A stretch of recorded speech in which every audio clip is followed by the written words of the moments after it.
Develop చేసుకోండి అంటూ కూడా అంటున్నారు. మొత్తం మీద దీనికి సంబంధించి మీ అభిప్రాయాలను మాతో పంచుకోవడానికి కింద స్క్రాల్ అవుతున్న నంబర్స్కి కాల్ చేసి మీ అభిప్రాయాలు మాతో పంచుకోవచ్చు. అలాగే తెలంగాణ ప్రజలు జనసేన పార్టీని కోరుకుంటున్నారా లేదా అన్న దానిపై మీ అభిప్రాయాలను ఆర్టీవీ పోల్లో పాల్గొనాలని దీనికి సంబంధించి మరింత అప్డేట్ తీసుకునే ప్రయత్నం చేద్దాం. మా ప్రతినిధి సురేష్ అందుబాటులో ఉన్నారు. సురేష్తో మాట్లాడి తెలుసుకునే ప్రయత్నం చేద్దాం.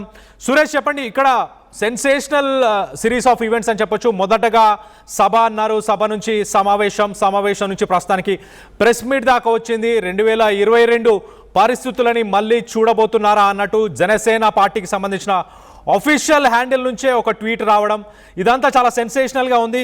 ఎలా చూడాలి? రానున్న కొన్ని గంటలు ఏం జరిగే అవకాశం ఉంది? ఒకవేళ ప్రెస్ మీట్కి కూడా ఎలాంటి అవకాశం ఇవ్వకపోతే జూబ్లీహిల్స్లో తన ఇంట్లో ప్రెస్ మీట్ పెట్టడానికి, తన ఇంట్లో ప్రెస్ మీట్ అంటే ఇప్పుడు ఆ 2000 మంది కార్యకర్తలు ఎవరైతే ఫంక్షన్ హాల్ సంధ్యా కన్వెన్షన్ సెంటర్లో 2000 మంది కార్యకర్తలు కలుస్తా అన్నారో ఆ సమయం ఆల్మోస్ట్ సేమ్ టైం అని చెప్పొచ్చు. అక్కడ మధ్యాహ్నం 3 గంటల నుంచి రాత్రి 9 గంటల దాకా ఆ సమావేశాన్ని నిర్వహిస్తామన్నారు. మరి అదే సమయంలో 4:30 నుంచి 5:30 ఒక గంట పాటు తన ఇంటి దగ్గర పెడతా అంటున్నారు. జూబ్లీహిల్స్ మొత్తాన్ని స్తంభించే అవకాశం ఉందా? దీనిపైన ప్రభుత్వం ఎలాంటి చర్యలు తీసుకునే అవకాశం ఉంటుంది? ఏంటి సిరీస్ ఆఫ్ ఈవెంట్స్ నెక్స్ట్ ఏమి ఎక్స్పెక్ట్ చేయొచ్చు సురేష్? Thank you Kalyan. ఏదైతే పవన్ కళ్యాణ్ ట్వీట్ అయితే చాలా సంచలనంగా మారిందని చెప్పుకోవచ్చు. ఎందుకంటే నిన్న రేవంత్ సర్కార్ పర్మిషన్ క్యాన్సిల్ అప్పటి నుంచి రోజుకు అంటే నిన్నటి నుంచి చాలా లేటెస్ట్ అప్డేట్స్ అయితే మనం చూస్తున్నాం. సో జనసేన నాయకులు కూడా ఎక్కడ తగ్గట్లేదు. At the same time Telangana ప్రభుత్వం కూడా ఖచ్చితంగా ఆచితూచి అయితే వివరిస్తుంది. ఇప్పటికే ఏదైతే హైకోర్టులో కూడా వీళ్ళు పిటిషన్ కూడా వేశారు, అది మధ్యాహ్నం వరకు తీర్పు వచ్చే అవకాశం ఉంది. సో ఆల్టర్నేట్ కూడా ఏదైతే పవన్ కళ్యాణ్ ట్వీట్ చూస్తుంటే ఖచ్చితంగా తను కూడా ఎక్కడ తగ్గట్లేదు, సో నేను ప్రెస్ మీట్ పెట్టుకుంటానని చెప్పేసి కూడా చెప్తున్న పరిస్థితి. సో ప్రెస్ మీట్ కి పర్మిషన్ ఇస్తారా ఇవ్వరా అనేది అది చూడాలి. ఎందుకంటే ఒకవేళ మామూలుగా సహజంగా ప్రెస్ మీట్ పెట్టుకోవడానికి పోలీసుల పర్మిషన్ అయితే అవసరం ఉండదు. బట్ నిన్నటి నుంచి జరుగుతున్న ఎపిసోడ్స్ కానీ లేకపోతే గతం వారం రోజుల కింద జరిగిన ప్రొఫెసర్ నాగేశ్వర్ ఇష్యూకి సంబంధించి కానీ హీట్ మూవ్మెంట్ నడుస్తున్న ఈ నేపథ్యంలో పవన్ కళ్యాణ్ మరి ప్రెస్ మీట్ కి పర్మిషన్ ఇస్తారా ఇవ్వరని కూడా చూడాలి. సో పవన్ కళ్యాణ్ కూడా మామూలుగా అయితే ఏదైనా పోలీసులు చెప్తే కొంచెం వింటారు, లేకపోతే చట్ట ప్రకారం నడుచుకుంటారని చెప్పేసి కూడా నిన్న జనసేన నాయకులు చెప్పిన పరిస్థితి. బట్ ఈ రోజు ఆ సీన్ అయితే మొత్తం చేంజ్ అయిపోయింది. సో జనసేన నాయకులు కూడా ఎక్కడ తగ్గట్లేదు. మేము వస్తుంటే ప్రభుత్వం భయపడుతుంది, ప్రభుత్వం ప్రతిపక్షాలన్నీ కుట్రబన్నుతున్నాయి. పవన్ కళ్యాణ్ గతంలో వైజాగ్ సంబంధించి కూడా పవన్ కళ్యాణ్ జగన్ ప్రభుత్వం అడ్డుకున్నప్పుడు ఇప్పుడు జగన్ కి ఏ గతి పట్టిద్దో అన్నట్టు కూడా వాళ్ళు ఇండైరెక్ట్ గా ఒక ఇండికేట్ అయితే చేస్తున్న పరిస్థితి. సో తెలంగాణ పోలీసులు ఇప్పుడు జూబ్లీహిల్స్ సంబంధించి ఇప్పటికే సైబరాబాద్ పోలీసులు అయితే పర్మిషన్ నిరాకరించారు. సో జూబ్లీహిల్స్ ఆ నివాసంలో పవన్ కళ్యాణ్ ప్రెస్ మీట్ పెట్టాలని చెప్పేసి ట్వీట్ చేశారు. దాన్ని కూడా మరి ప్రెస్ మీట్ కి పర్మిషన్ ఇస్తారో ఇవ్వరో అని కూడా పవన్ కళ్యాణ్ ఒక క్వశ్చన్ అయితే రేజ్ చేసిన పరిస్థితి. సో శాంతి భద్రతల సమస్యలు మీరన్నట్టు నిజంగా 2000 మంది కార్యకర్తలు ఇక్కడికి వస్తే ఖచ్చితంగా కొత్త లా అండ్ ఆర్డర్ ఇష్యూ అయితే వస్తాయి. ఎందుకంటే దట్టు ఈ రోజు June 2 తెలంగాణ ఆవిర్భావ దినోత్సవం రోజు ఇదంతా కావాలని చేస్తున్నారు. సో ప్రశాంతంగా ఉన్న తెలంగాణలో కుట్రలు జరుగుతున్నాయి, దీని వెనకాల బీజేపీ ఉంది, చంద్రబాబు ఉన్నాడని చెప్పేసి కూడా ఇప్పటికే తెలంగాణ వదులు మండిపడుతున్న పరిస్థితి. అయితే కొందరైతే ఒకసారి 2022 సీన్ ఆ ఫోటోని మనం చూడొచ్చు ట్వీట్ లో. ఆ ఫోటోను కూడా చాలా క్లియర్ గా ఆ ఫోటోలో నోవోటల్ హోటల్ నుంచే ప్రజలకి అక్కడున్న పవన్ కళ్యాణ్ అభిమానులు కావచ్చు, పార్టీకి సంబంధించిన కార్యకర్తలకు అభివాదం చేస్తున్న ఆ ఫోటోని మనం చూస్తున్నాం. అంటే ఇంటి దగ్గర రిపీట్ అవుతుంది అదే సీను.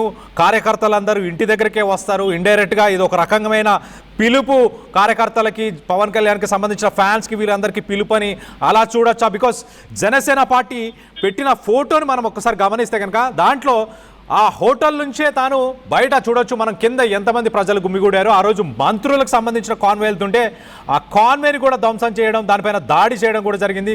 సో జూబ్లీహిల్స్లో ఎలాంటి పరిస్థితులు ఎదుర్కొనే అవకాశం ఉంది? దీన్ని రిఫ్లెక్ట్ అయ్యే అవకాశం ఏమన్నా సురేష్ జూబ్లీహిల్స్లో అలాంటి సీన్ మళ్ళీ?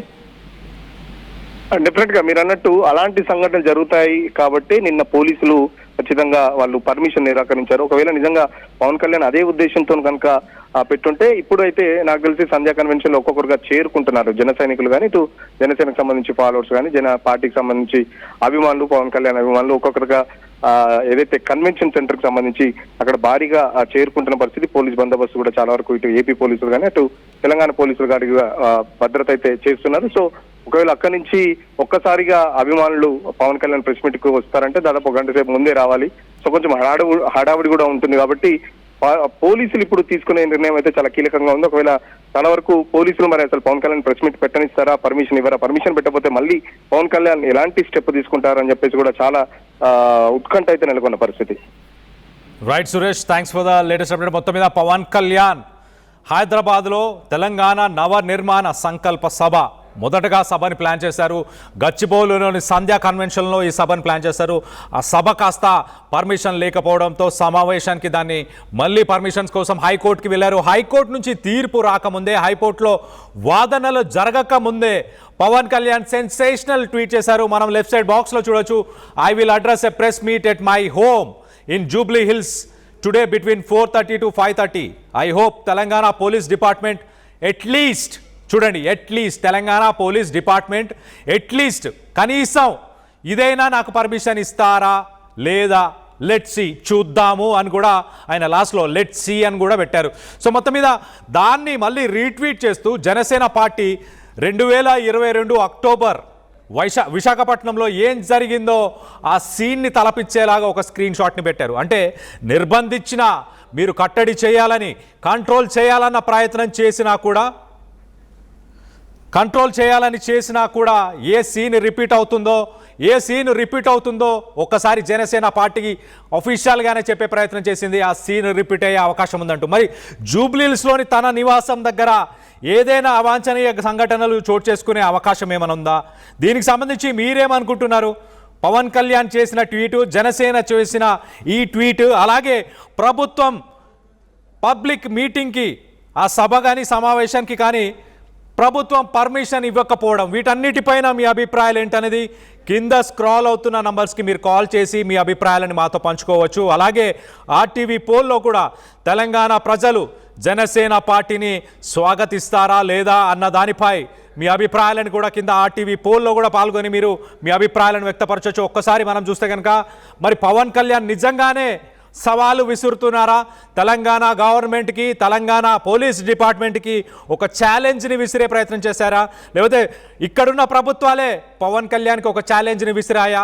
మీరు ఎట్టి పరిస్థితుల్లో ఇవాళ తెలంగాణ ఆవిర్భావ దినోత్సవం కాబట్టి ఇవాళ మీరు సభని పెట్టుకోవాల్సిన అవసరం లేదు, అవాంఛనీయ సంఘటనలు చోటు చేసుకునే అవకాశం ఉంటుంది అంటూ పోలీసులు చాలా క్లియర్గా రిజెక్ట్ చేసిన ఆ లెటర్లో చాలా మెన్షన్ చేశారు చాలా క్లియర్గా.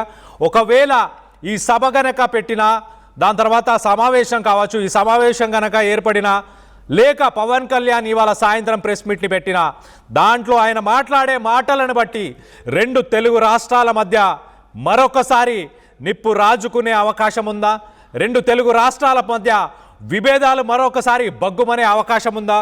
వీటన్నిటిపైన మీ అభిప్రాయాలు ఏంటనేది కింద కామెంట్ రూపంలో తెలియపరచండి. అలాగే కింద స్క్రాల్ అవుతున్న మా నంబర్స్కి కాల్ చేసి మీ అభిప్రాయాలను మాతో పంచుకోవచ్చు.